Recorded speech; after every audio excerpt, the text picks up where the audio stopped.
إن الحمد لله نحمده ونستعينه ونستغفره ونعوذ بالله من شرور أنفسنا ومن سيئات أعمالنا من يهده الله فلا مضل له ومن يضلل فلا هادي له وأشهد أن لا إله إلا الله وحده لا شريك له وأشهد أن محمدا عبده ورسوله. Indeed, all praise is due to Almighty Allah, and as such, we should praise Him. We should seek His protection, His forgiveness, but especially His protection from the evil which is within us and the evil which results from our various deeds. Because whomsoever Allah guides, none can misguide. And whomsoever He allows to go astray, none can guide. I therefore bear witness that there is no other God worthy of worship but Allah subhanahu wa ta'ala, and that Muhammad, son of Abdullah, sallallahu alayhi wa sallam, is the messenger of God and the seal of all prophets. My dear brothers and sisters, I greet all of you by saying, Assalamu alaikum wa rahmatullahi ta'ala wa barakatuh. After the first speaker, I was of the opinion that it would be woman, man, then I'll speak after my Lord Justice. But he said I should come and speak. And I'm like, okay. Oh, really? Thank you. Allah will guide me. Yes. Dream it, act it. I'm going to start by telling you something that happened way back. It was early in the morning, and I was about to take my bath, and I heard the word Islam from like across the road. And what I was hearing was not too pleasant, so I just quickly put on my dress back, and I rushed out. And on getting out there, I saw a huge Christian congregation, and they were talking about Islam in a very bad light. And the congregation were there, they were shouting, they were jubilating, they were happy that Islam was actually being put down, being disparaged. And I was there alone. And I thought I could actually do something, that I had to do something. But what could I do? There were so many outnumbering me. So I started shouting, jumping. And they were looking at me like, what is wrong with her? Because they saw somebody jumping and shouting and agitating, but they couldn't hear a single word. Because all the shouting and everything was actually in my head. Then somebody came to me, a man that I had known from no way back, and he just put his hand on my shoulder and said, I know how you're feeling. These people are shouting, they're excited, because they don't even know what Islam is all about. And whatever the pastors tell them is what they take in. That it is the fault of you Muslims. You should be able to educate them. You keep talking to yourselves all the time. Talk to other people too. And he said, why don't you write a book about your religion? And I was sober. And I started crying profusely. Then I woke up. It was actually a dream that I had. On August 29, 2002. So when I woke up, I wrote everything down the way I saw it. And Allah gives different people different gifts. Some people have the dream and it's hazy. Some have the dream and it is very clear. Mine are usually clear. So I have a book ready all the time. So I'll do my nafla and pray, and then I write everything down. So I wrote it down and I just left it. Then I started thinking, should I just leave it like that? No, it just kept coming back. Why don't you write a book about your religion? I didn't have any formal Islamic education. My first degree was in sociology. My second degree, banking and finance. The Islam that I know was from my mother, from home, very little, and from reading. But I have been charged to write something. And by, I think, August 2004, I actually wrote a book called For His Rahmah. And by January 2005, I started writing the daily devotional called Living in the Light of Allah in 2005. After about 6-7 years, I rested it. And last year, I resuscitated it.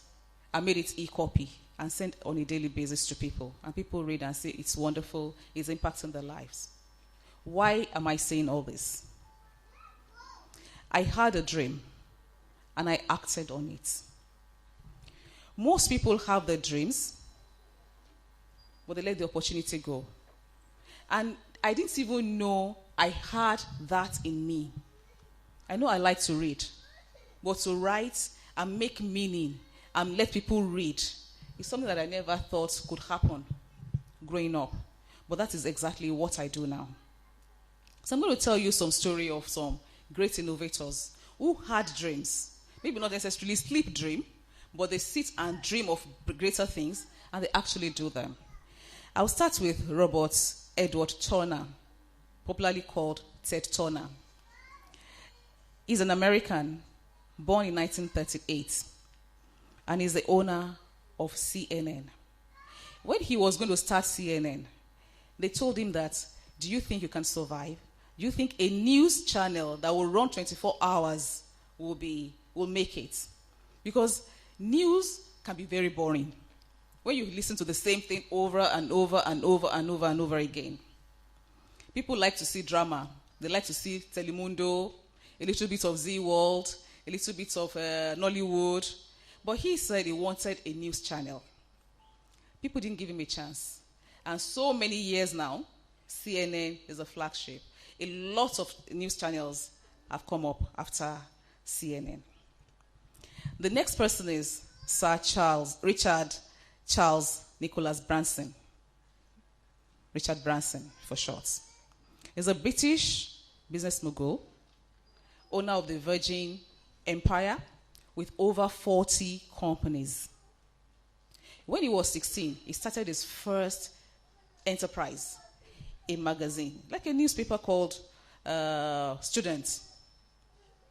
And he was so precocious that his principal told me when he was leaving high school that, Richard, you're either going to be a multimillionaire or billionaire or end up in jail because you had too many ideas. He channeled his ideas positively. He didn't end up in jail. He's a world-known multi-billionaire. He had a dream, or he had dreams, and he acted on them. Another person is Professor Muhammad Yunus. He's a Bangladeshi banker and economist. And he was a lecturer. But he felt he wanted to do something for the poor people, for the poor women, who cannot access loans easily. And so, he started the Grammy Bank. It's a microfinance thing, so that he can give loans to people who cannot be given loans to by the big banks. And with that, he got the Nobel Prize for peace, and he's world known. When he said, I'll just quote what he said. He said, I saw firsthand how the loan sharks enslaved the villagers, and I thought that if I were to lend money to the poor, then the villagers could be free from the grasp of the loan sharks. I learned a lot sitting and talking with the women of Jobra. I came to know about things which I had never imagined, and so I longed to do whatever I could to help them. Here, I put some things in red. I want to see how I can free the people of Jobra from loan sharks. He wanted to help.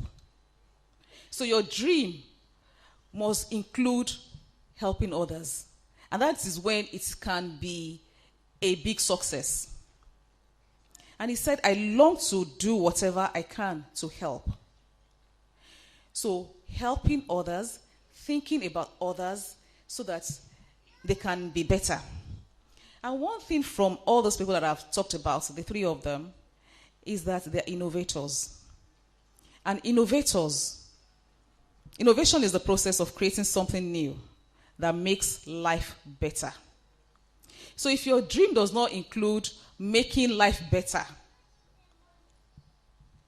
it's a dream, yes, but maybe not what will be sustainable. You'll just be successful for yourself. But the most important thing is to be successful for a whole lot of people. Innovation is impossible without passion. For you to be successful, you have to have passion for what you do. Innovators see the world differently. They're not your regular Joe. They're not regular people. They're out of the box thinkers. They dream big. And they act on their dreams. They're out of the box thinkers. And so, to be successful in life, when you have your dream, there's some prerequisites that I've just put here to success. You have to identify a problem to be solved. I have 2 examples here. Auto Reg. Everybody, you want to register your car, and then you go to the ministry, and you know all the trouble that comes with it. But some people sat down and said, okay, we can automate this thing so that everything is captured. And today, Auto Reg is solving a problem. Another idea that just came to my mind is a flying doctor. There's a young woman that thought people are dying and they need to be evacuated. And what did she do? She started an helicopter service to fly people out of the country, people who have the money. So she's providing a need. So if you want to be successful in whatever you're doing, you have to identify a need that needs to be addressed. And when you decide on a problem to solve, you have to be able to think and think and think and think. Deep thinking.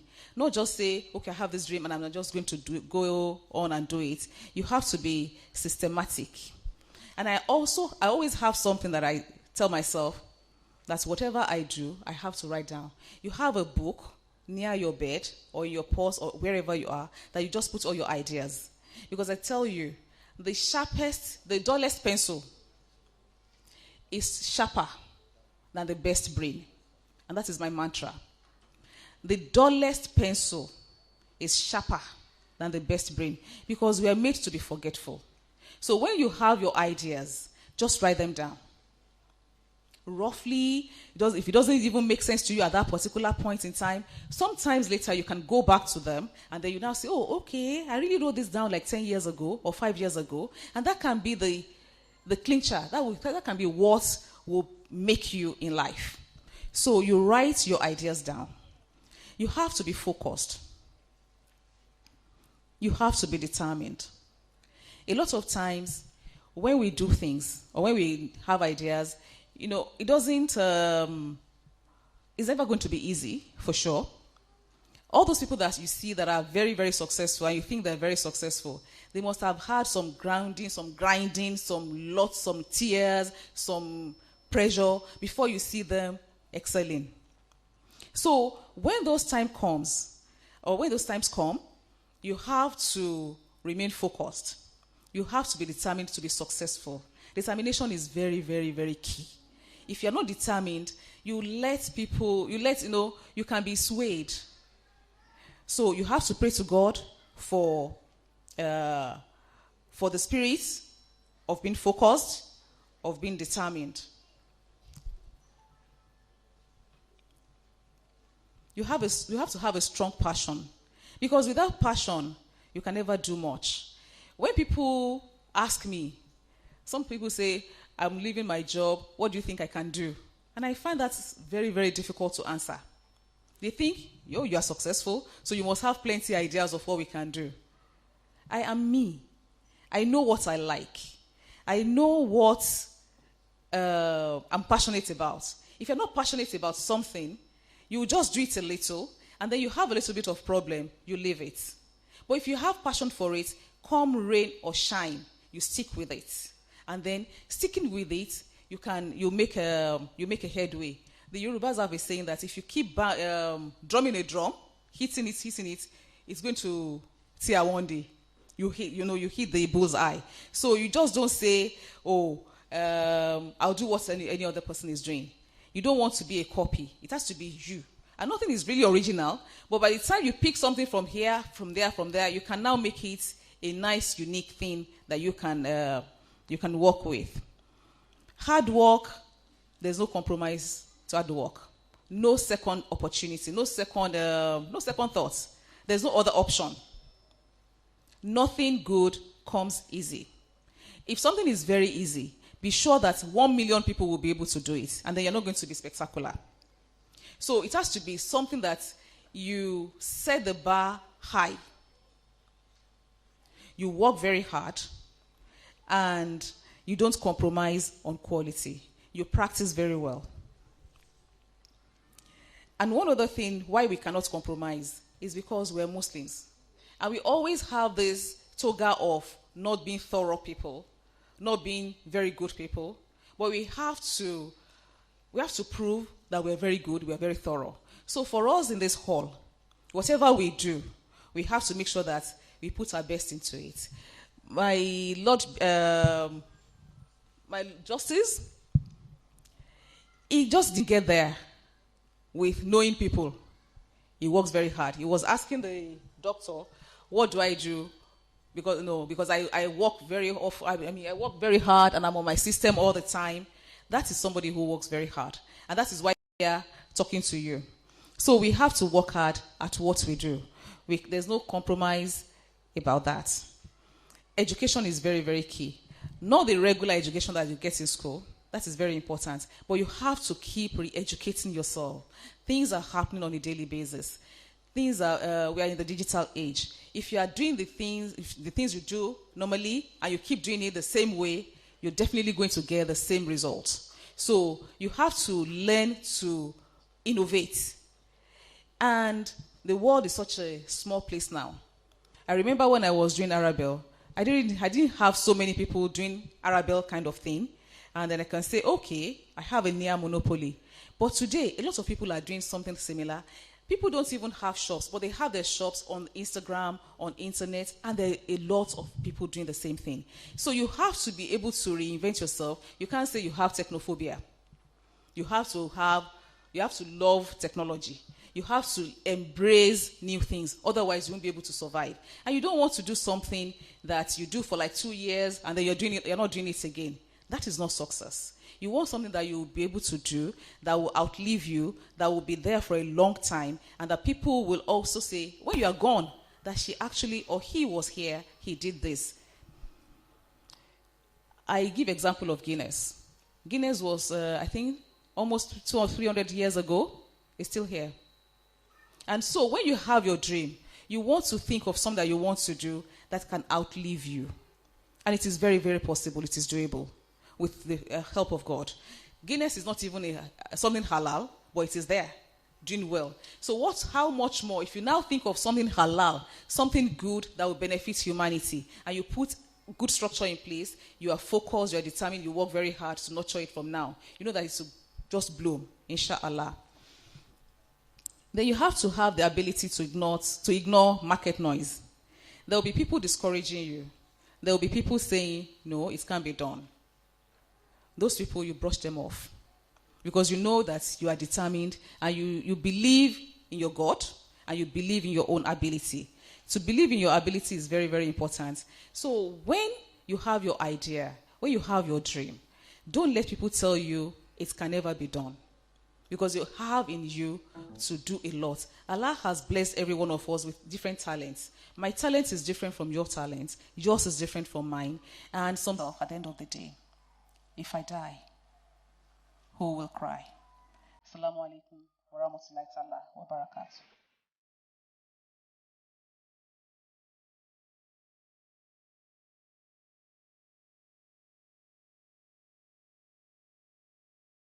Bismillahirrahmanirrahim. Alhaji Abari said, deep thinking, there's nowhere that deep thinking is there in the Quran. Is that what you said?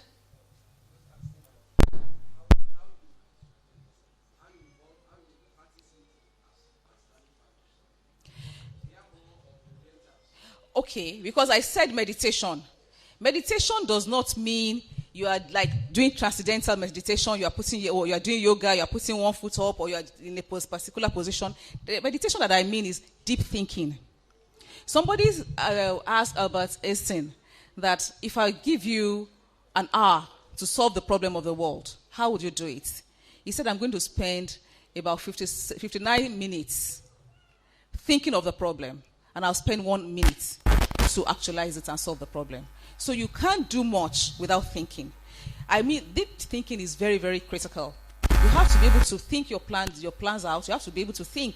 If you don't think, you just be doing things like haphazardly. I just use the word meditation. That is the closest English word that I can find as a word for it. But meditation like the Buddhists or the Hindus, I'm not saying that kind of meditation. The thinking is deep thinking that I mean. Reflection. Thank you very much. Okay, so, reflection. You have to have a lot of reflection and think about things. Then what happened in Cave Era? That we didn't know what happened. Maybe the prophet was meditating or was thinking or was reflecting, and that was when Angel Gabriel came to him. I said at the beginning that the best I had to being an Islamic, that I can write Islamic thing, is from my mother, the little I got from home, and from reading. So I don't claim to be a scholar that knows everything that happened in the in Cave Era. So maybe when Imam is going to talk, he's going to enlighten us more about that. Alhamdulillah is here now. So what I know is the prophet was always going to Cave Era to think, and Allah visited him with prophethood and blessed him with prophethood. Then your third question is, how do you get copy of e-Litla? E-Litla is actually free. Allah has been merciful to me. I've written everything down. So I just paraphrase and I send out. So if I have your number, I can send to you on a daily basis. And by the way, it's on Facebook, Arabelle Islamic Nigeria, 7 a.m. every day. So if you follow Arabelle, or is it like Arabelle Islamic Nigeria, you get Living in the Light of Allah, 7 a.m. every day, inshallah. And if I have your number, I can send to you on WhatsApp as well. So it is free. And then you are also free to send to people. It's a blessing, and so we can bless other people with it as well. About entrepreneurship, that the world now is talking so much about entrepreneurship. That if you work for somebody, does that mean you can't make it in life? No. You can make it very well. You can make it. And growing up, my mother used to have a shop in Gbagi in Ibadan. And she always had people learning how to sell clothes. So if you're working for people now, or for somebody, it's a learning process. You learn something, you gain something from there. Before I started Arabelle, I worked in the bank, and the knowledge I got in the bank is what I use in my business. I would have just taken people to work for me, sales assistants and stuff like that. But because I worked in a bank, in an established organization before, I know if I'm going to employ somebody, I give them letter of employment, I do this. I try to put a little bit of structure into what I do. So working for somebody should be an advantage for you to learn. And that is what you now take to do your own thing. And I'll tell you the example of Tantalizer. The owner of Tantalizer worked with Mr. Biggs, UAC. And she was maybe heading or close to the top with the Mr. Biggs franchise. And she thought I could do something on my own. And she started Tantalizer. So when you're working for somebody, and then the seed of entrepreneurship is in you, you keep nurturing it. You don't let it go down. No, you don't let it die. You know it. But, for some reason, you still need to bid your time, to learn, to make some money, to make some contacts. Experience is very, very key. So you can still, you can make it very, very well. And inshallah, you will. Inshallah. Then the second, somebody said, focus. I said about that you have to be focused and determined. But then you have a lot of challenges. That's what is my story. Arabia will be 19 years, inshallah, on November 5 this year. So for 19 years, I've been doing the same thing. So if I want to tell you the story of Arabelle, in these 2 minutes that I have to answer this question, we won't leave here. So that story is very long. But how do I face my challenges? Somebody said to me yesterday that when he now started having he now has an Islamic shop, and it is when he started that he now realized what I must have been going through. That I must have been going through a lot, and I still make it seem as if it's okay, because it is a hobby for me. It is what I just love to do. It is a passion for me. So whether it makes it in Naira terms, I'm okay.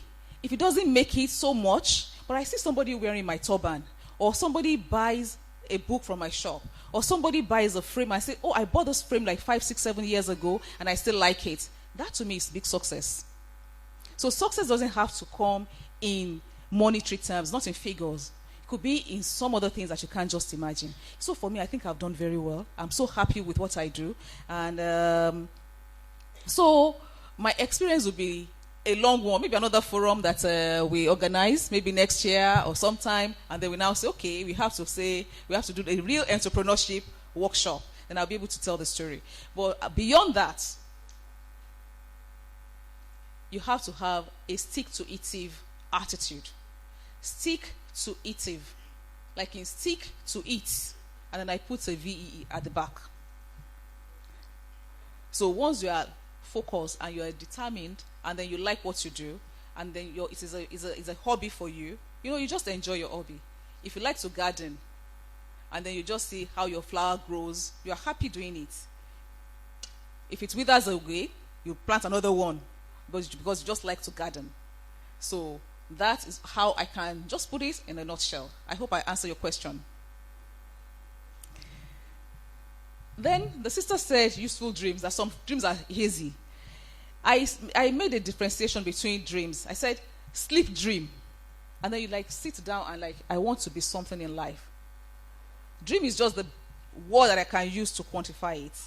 So if you have, not like you have a dream and then you are running on water and then you want to go and walk on water, or you are dreaming like this. No, that is not the dream that I meant.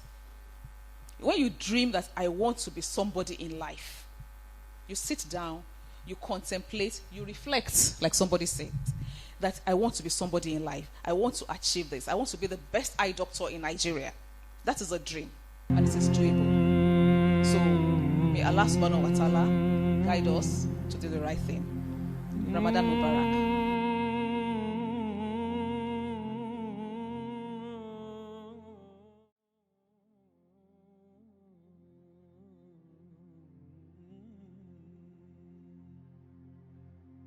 الصلاة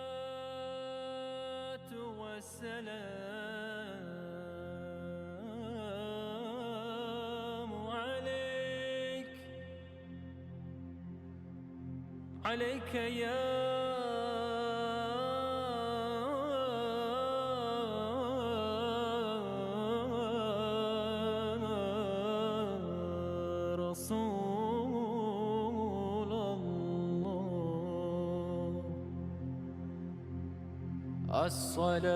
الصلاة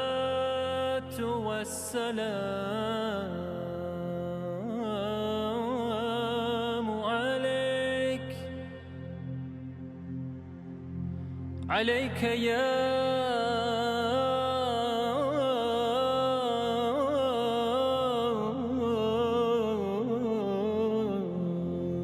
حبيب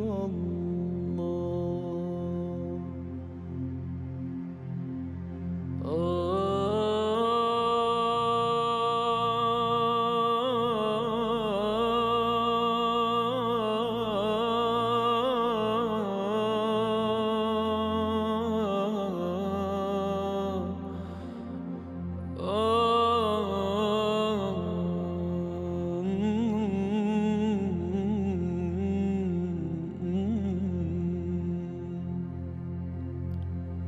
الصلاة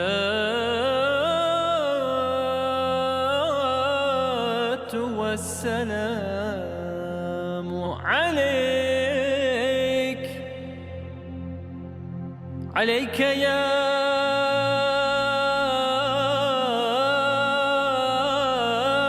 سيدي، عليك يا